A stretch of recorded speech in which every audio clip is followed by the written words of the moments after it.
Hi everyone, in today's video I'll show you guys how you can delete YouTube search history on your iPhone. Welcome back to our channel How To Tutorials. So let's dive right into it. So the first thing that you have to do is simply open the application, and after opening the application, now tap on the search icon right here.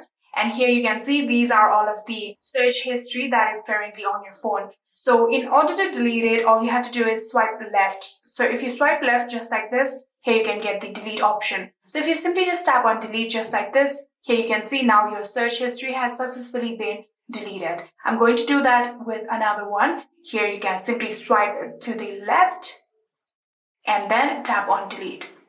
And just like this, I'm going to do this one too. Swipe to the left and tap on delete. And yeah, that is it. Very easy and simple, right? I hope this video was helpful to you guys. If it was, please do not forget to hit that subscribe button and like our video. Thank you so much for watching. See you in the next.